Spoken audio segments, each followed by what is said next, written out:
La fièvre hémorragique à virus Ebola est une maladie très contagieuse qui peut rapidement être mortelle pour l'homme. Entre 2 et 21 jours après avoir été en contact avec le virus, un seul ou plusieurs de ces signes de la maladie peuvent faire leur apparition. Une fièvre supérieure ou égale à 38 degrés, ou une sensation de corps chaud, des maux de tête, des douleurs musculaires et articulaires, une importante fatigue ou une perte d'appétit. Puis quelques jours après, peuvent apparaître des vomissements, de la diarrhée, des maux de gorge, une éruption cutanée ou des saignements inexpliqués. Une personne est contagieuse seulement à partir du moment où elle a un des signes de la maladie. Le virus Ebola entre dans le corps par la bouche, le nez, les yeux, le sexe ou par une lésion cutanée. À l'heure actuelle, il n'existe pas de traitement curatif, mais une prise en charge très rapide par une équipe spécialisée augmente les chances de survie.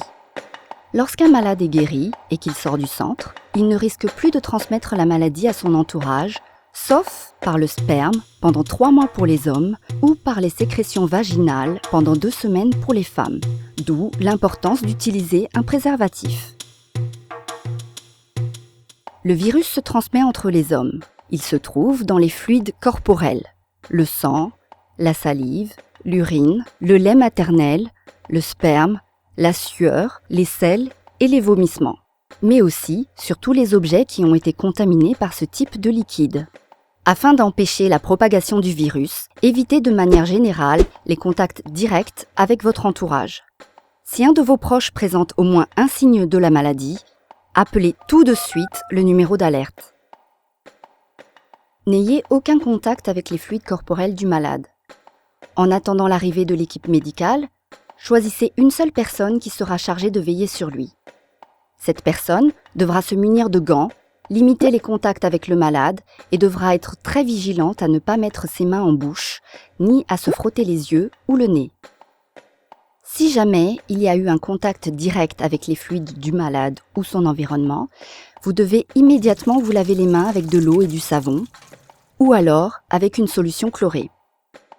Attention, si le malade décède, il ne faut surtout pas le toucher, ni son environnement, puisque les liquides corporels du défunt sont encore plus contaminants que lorsqu'il était encore vivant. Vous devez tout de suite appeler une équipe spécialisée qui pourra manipuler le corps dans la dignité et sans risque de contamination. Le virus Ebola peut aussi être transmis par les animaux de la brousse. Il ne faut pas toucher les liquides corporels de ces animaux, surtout si vous les trouvez morts, car là encore, les liquides corporels sont encore plus contaminants. Il ne faut pas manger ces animaux, ni les fruits qu'ils auraient déjà entamés, car il est possible que le virus y soit déposé. En conclusion, pour faire face à la propagation du virus Ebola, adoptez ces mesures de prévention et n'attendez pas pour consulter une équipe médicale en cas de doute.